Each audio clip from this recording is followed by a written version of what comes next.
Hello and welcome to Watch Grok. Today I wanted to talk about how I got into the world of watches and also to introduce the first couple of pieces that started my watch collection journey.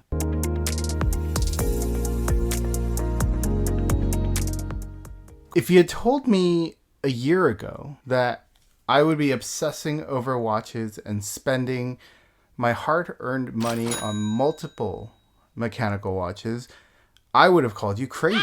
I've been an avid advocate of the Apple Watch for its functionality and ease of use.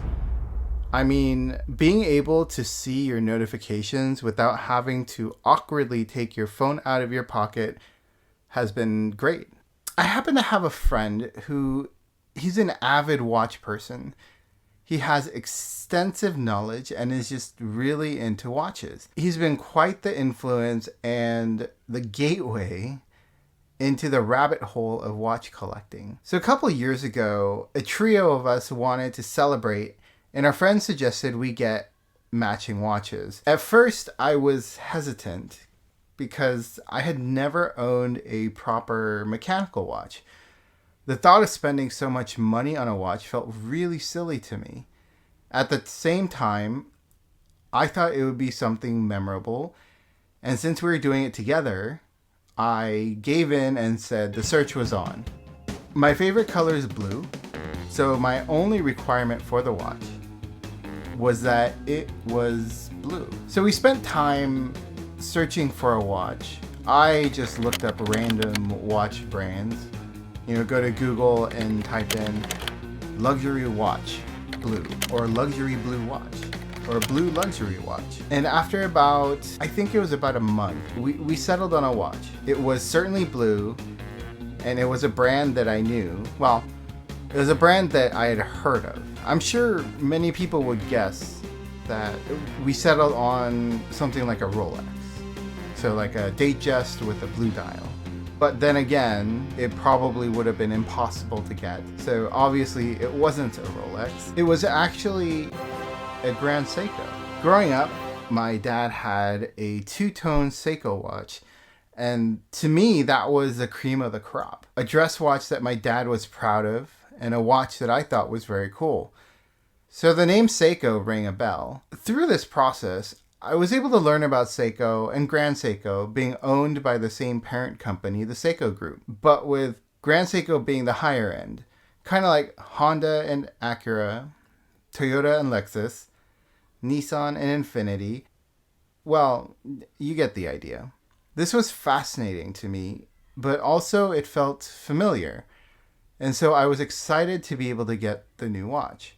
So this friend of ours, he was able to get a discount since we were buying 3 of these watches at once, which was great, and it helped soften the blow to my wallet. It was still nerve-wracking for me because, again, this was my first mechanical watch, and spending this much money on a watch just felt weird.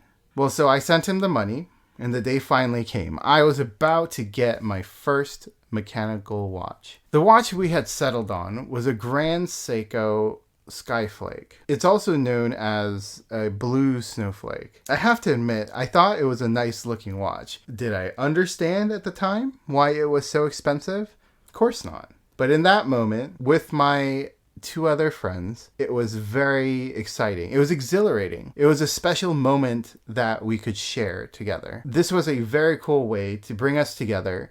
And because of this, no matter what happens in life, I will never forget about them.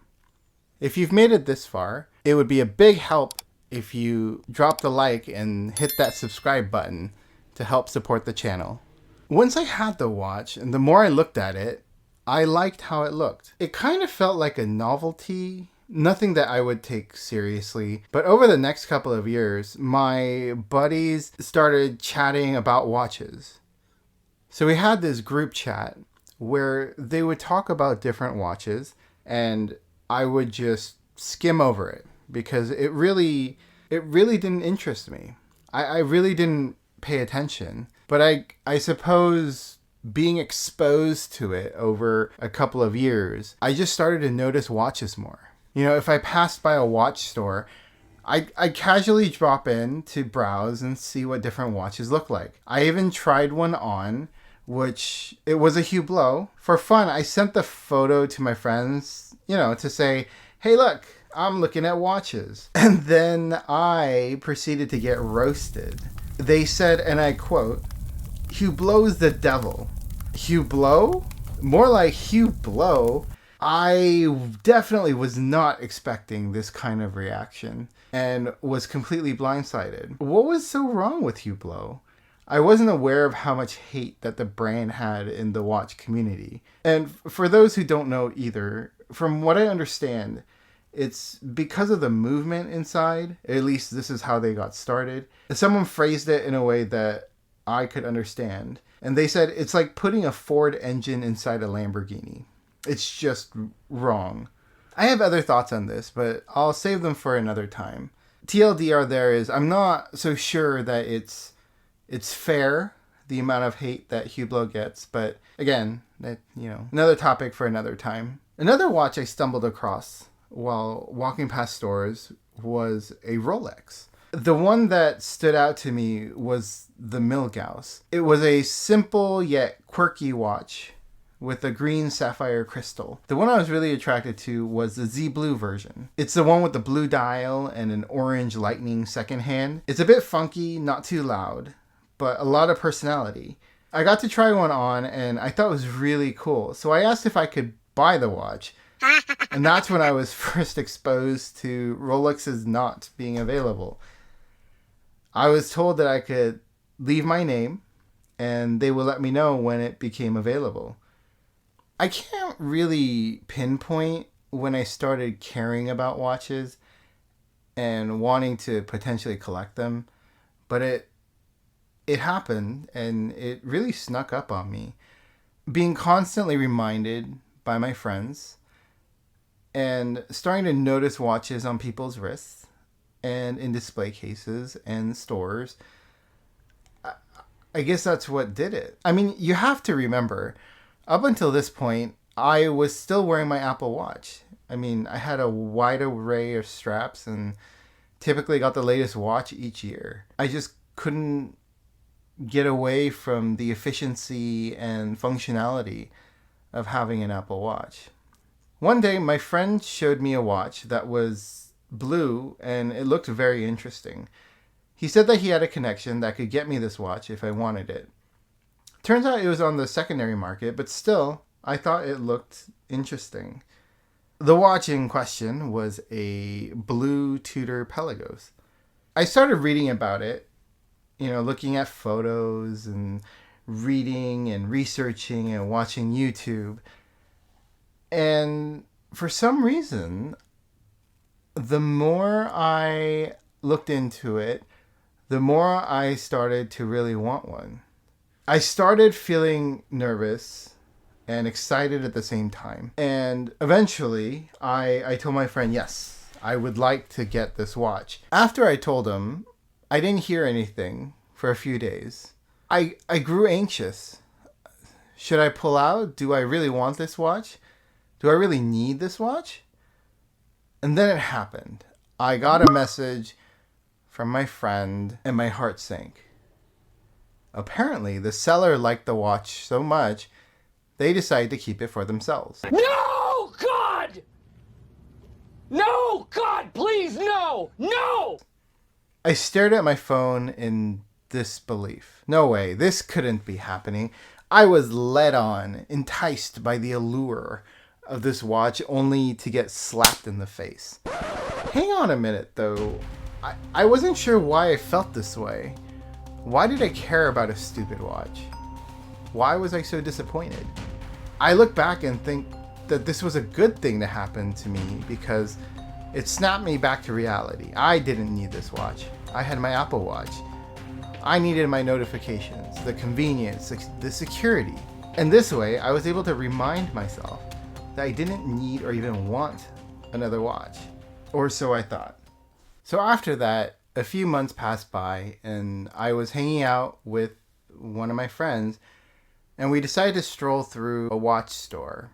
It was an authorized dealer and next to it was a Rolex boutique. We stopped in to just ask about, just to inquire about the Milgauss to see how possible it would be to get one. I told him I really wanted the Milgauss, and he chuckled and pointed us over to the Rolex side of the store.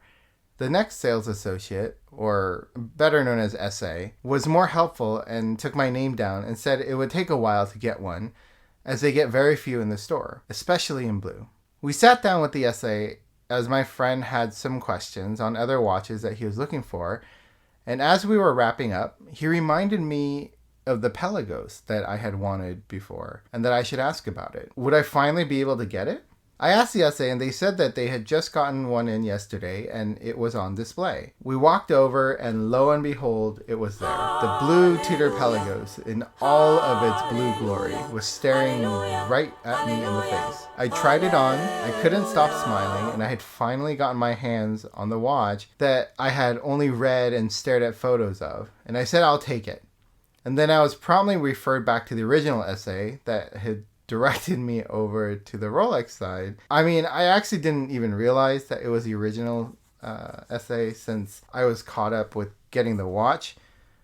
But at that point, I was promptly seated and was offered some water, and they sized the watch to fit my wrist. And on my way out the store, I asked again about getting a Milgauss. And then at this point, that same sales associate said that I should be able to get one in a relatively short amount of time. How short? I asked. And he estimated maybe a month or two. And so I said, okay, that would be fantastic. And I left the store. So at this point, I had my Grand Seiko, and I had just gotten the Tudor Pelagos and wearing it happily out of the store. And potentially, I was going to get the Milgauss that I had wanted for a little while. This whole world, it was very different from anything I had experienced before. Not being able to buy something even when you had the money to buy it, the concept of scarcity, is very interesting. This was the beginning of me falling into the rabbit hole that is watch collecting. And since then, I haven't looked back, and my collection's just been growing. Thank you for taking the time to hear my story of falling down the rabbit hole of watch collecting. I'd love to hear about how you got started in your watch collecting journey. So please leave a comment and share with me how you got started. If you like this kind of content, please like and subscribe. I wish everybody good health, and I'll see you next time.